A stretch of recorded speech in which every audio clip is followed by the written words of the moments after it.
landed like an echo of grief across continents. Gaza has become a children's cemetery, wrote Turkey's First Lady Emine Erdogan in a letter addressed to Melania Trump. It was not a diplomatic note in the traditional sense. Rather, it was a moral plea, raw and urgent, demanding that one First Lady reach out to another to speak for children who may not live long enough to see another sunrise. The letter, published by the Turkish presidency, praised Melania Trump's previous advocacy for Ukrainian children caught in the maelstrom of Russia's invasion. Erdogan urged her American counterpart to extend the advocacy to Gaza, where hunger and bombs converge to create what United Nations experts have now called a full-scale famine. Behind the words lies a catastrophe that statistics struggle to capture. According to the Integrated Food Security Phase Classification, IPC, a UN-backed consortium that monitors hunger, 500,000 people are starving in Gaza City, and the lives of 132,000 children under 5 are directly threatened by acute malnutrition. Already, Gaza's health ministry reports 114 of the 281 malnutrition deaths have been children. In morgues, staff write unknown baby on shrouds, unable to identify the tiny corpses. The phrase unknown baby opens irreparable wounds in our consciences, Erdogan wrote. Her words come amid what Palestinian officials call daily massacres and what Israel describes as military necessity. On the same weekend her letter was published, Gaza's health ministry recorded 61 new deaths in a single day, among them 2 children who starved to death. A strike on a displacement camp in Khan Yunis killed 19. Nearly 2 years since Hamas militants attacked southern Israel on the 7th of October, 2023, killing 1,200 people and taking more than 200 hostages, Israel's counteroffensive has left more than 62,000 dead in Gaza, according to local authorities. More than 90% of homes are estimated destroyed or damaged. The Strip's water, sanitation, and healthcare systems have collapsed. Yet what Emine Erdogan is spotlighting is not just the bombs, it is the silence. Her letter appeals to Melania Trump's public image as a mother and as an advocate for children. We must unite our voices and strength against this injustice, she wrote. She calls on her to directly urge Israeli Prime Minister Benjamin Netanyahu to end what she calls a humanitarian crisis. The gesture is calculated. Melania Trump, often absent from policy debates, has nonetheless written her own appeals. Earlier this month, she sent a letter to Russian President Vladimir Putin imploring him to consider children in his decisions, though she refrained from naming specific victims. Why invoke Melania Trump? Because symbolism matters. In a political world where heads of state are entrenched in battles of security and strategy, first ladies often step into the moral arena less constrained, able to speak on humanitarian grounds. Emine Erdogan herself has largely avoided politics, focusing on environmental campaigns that won her praise from UN Secretary-General Antonio Guterres. Yet she has a history of stepping forward when the suffering of children is too glaring to ignore. In 2016, she wrote to spouses of world leaders about Syria's civil war, and again in 2024, she condemned Israeli actions in Gaza, but now the crisis has metastasized. According to the IPC's latest report, famine has already been confirmed in and around Gaza City. The situation is expected to deteriorate further between mid-August and the end of September, with more than 640,000 people projected to face catastrophic conditions. 1 in 3 children in Gaza are now acutely malnourished, and the projection stretches grimly forward. Until June 2026, malnutrition could threaten the lives of 132,000 children. Israel rejects the label of famine, accusing the IPC of bias and manipulation of data supplied by Hamas. Officials insist aid convoys have been allowed in and blame Hamas for diverting supplies. But the evidence on the ground paints a darker reality. Parents boil weeds for soup. Doctors reuse IV tubes. Mothers tie belts around their stomachs so their children can eat what little there is. The United Nations has warned repeatedly that humanitarian convoys are obstructed by ongoing hostilities and bureaucratic barriers. For Gazans, this is not a debate about data. It is life itself. In makeshift clinics, children waste away. Their arms, thin as reeds, betray the collapse of systems meant to protect them. UNICEF officials describe visiting hospitals where nurses cradle skeletal infants, knowing they cannot save them. The scale of preventable death is unconscionable, one field officer said. Erdogan's letter pierces this fog of politics with something starkly human, the appeal of one mother to another. Show the same sensitivity to Gaza that you have shown to Ukrainian children, she urges. The comparison is deliberate, cutting.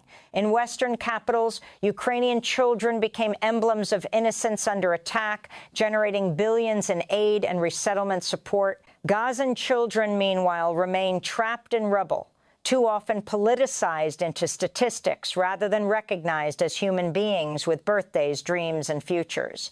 The deeper question her letter raises is about the selectivity of empathy. Why does the world rally so swiftly for one group of children but hesitate for another? Why is famine denied while hunger gnaws bones to dust? Why are words of compassion parsed along geopolitical lines? The human rights community has long warned that Gaza's siege tightened since 2007 and magnified since 2023 creates structural vulnerability. Even before the current war, unemployment and poverty were sky high. Now, with infrastructure decimated, humanitarian corridors throttled, and health care obliterated, children are paying the price of political stalemate. Erdogan's intervention may not change policy in Washington or Jerusalem, but it forces attention back to the faces at the heart of the crisis. In her letter, she invoked not generals or presidents, but children whose shrouds bear no names. The power of that imagery is undeniable. It reframes Gaza not as a battlefield, but as a graveyard of the young. Meanwhile, the war shows no sign of abating. Israel has announced plans for a new offensive aimed at occupying Gaza City, promising that Hamas must be rooted out entirely. Palestinian officials brace for more displacement in a population already uprooted multiple times. International legal experts debate whether starvation is being used as a weapon of war, which would constitute a crime under the Geneva Conventions. Civil society voices outside governments echo Erdogan's plea. Human rights groups across Europe and the Middle East are calling for immediate ceasefires, for corridors that actually function, for sanctions on arms transfers, fueling the devastation. In Washington, the debate is more muted, constrained by political loyalties to Israel. Yet the haunting statistics seep through. More than 62,000 dead, 90% of homes gone, tens of thousands of children starving. Melania Trump has not yet publicly responded. If she does, her words could carry symbolic weight, especially among conservative constituencies often shielded from Palestinian narratives. But even silence will be telling. For every day without a voice raised, more children slip into unmarked graves. At bottom, this is the tragedy Erdogan's letter underscores. Wars are justified with security arguments, but they are experienced in empty stomachs, in broken bones, in silent nurseries. The battlefields may be drawn by generals, but the casualties are drawn from cribs. On a Friday night in Portsmouth, amid the sea, air, and neon lights of one of Britain's biggest summer music festivals, a simple act of solidarity set off a storm.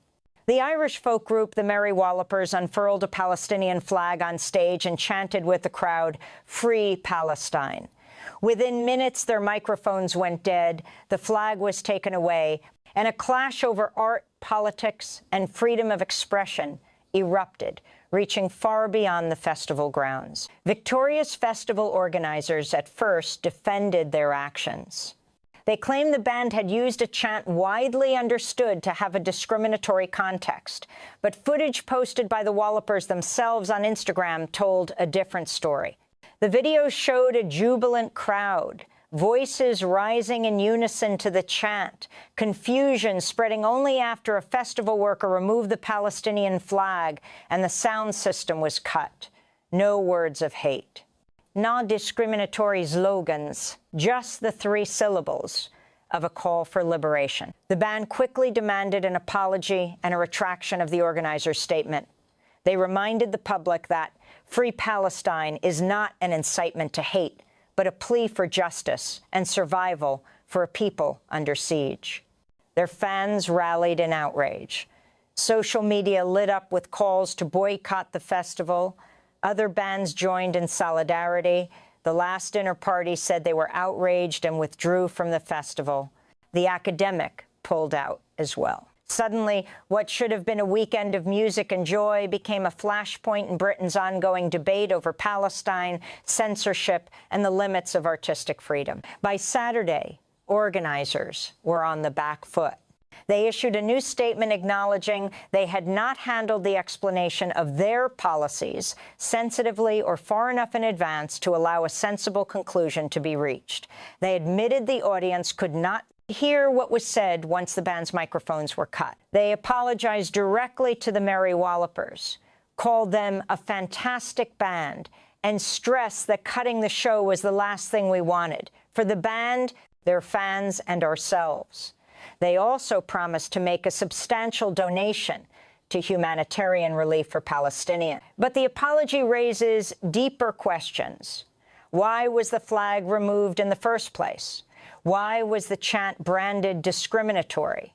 And why do symbols of Palestinian identity continue to be treated as uniquely suspect in cultural spaces across Europe and the United States? Festival officials had cited a blanket policy against flags, arguing it was for event management and safety reasons. Yet anyone who has walked the grounds of a major festival knows that flags of nations, football clubs, even novelty designs are a common sight. Flags have long served as markers in the sea of tents and bodies. That this particular flag was singled out seems far from incidental. In Britain, the question of Palestinian solidarity has become politically fraught. Demonstrations calling for a ceasefire in Gaza have drawn hundreds of thousands onto London's streets, the largest protests since the Iraq War. Yet government officials have repeatedly tried to paint the movement as extremist or anti-Semitic. Local councils have clamped down on Palestinian flags at public buildings. Police have arrested individuals carrying placards deemed offensive. In that climate, a Palestinian flag on a music stage is not just a piece of cloth. It is a political act that unsettles the status quo. The Merry Wallopers, known for their raucous folk revivalism and working-class politics, clearly knew the symbolism. By waving the flag, they were aligning with an embattled people whose plight has grown ever more desperate. According to Gaza's health ministry, more than 62,000 Palestinians have been killed since October 2023, most of them civilians. 90% of homes are damaged or destroyed. UNICEF estimates 1 in 3 children are acutely malnourished. A UN-backed food security analysis confirmed famine in Gaza City in August, warning that more than 600,000 people face catastrophic conditions. Against that backdrop, to chant Free Palestine is to assert a basic human cry that children deserve to live, that homes deserve to stand, that dignity must be restored. Labeling such a chant as discriminatory risks twisting solidarity into something sinister. It risks erasing the humanity of Palestinians by equating their very survival with controversy. This is why the outrage spread so quickly. Other artists recognize that if one band could be silenced for holding a flag, any could be next. Festivals are supposed to be sanctuaries of freedom, places where art collides with politics, where protest songs reverberate across fields. From Woodstock to Glastonbury, music has always carried the banners of resistance against war, against racism, against oppression. To strip a band of their microphones for standing with Palestine is to betray that history. The apology and promise of a donation may soothe some anger, but for others it highlights the commodification of solidarity. Can financial contributions make up for silencing voices in the moment? Can a check balance out the humiliation of a ban cut short for speaking their truth? Or does it risk turning Palestinian suffering into a public relations problem to be solved with money? The last inter-party's withdrawal and the academics' refusal to perform show that younger bands are unwilling to play along. Their actions place pressure on festival organizers everywhere. If music is stripped of its ability to speak to injustice, it becomes little more than background noise. For fans who came to Portsmouth seeking joy, what they witnessed instead was the policing of expression, the boundaries of empathy drawn tight around one community's pain. Victoria's festival is not the first stage to stumble over Palestine. In the past year, universities, museums, and even sports events have faced backlash for silencing Palestinian solidarity. Students waving flags at graduation ceremonies have been disciplined. Theater companies have pulled plays. Cultural institutions worry about alienating donors. And yet, every act of suppression sparks greater resistance, greater scrutiny, and greater insistence that the Palestinian struggle be heard. What remains now is the memory. A flag raised, microphones silenced, chants still audible in the raw voices of a crowd that would not stop. That night in Portsmouth, even as the sound cut, the call lingered. Free Palestine. It is a phrase that frightens some, inspires others, and above all insists that music is not neutral. The Mary Wallopers have said they will keep carrying the flag, keep singing the songs. For them, the fight for justice is inseparable from the tradition of folk music, born in rebellion, carried on the breath of ordinary people. Their clash with Victoria's festival may fade from the headlines, but the larger struggle remains, whether cultural spaces will amplify calls for human rights or smother them under the guise of safety and neutrality.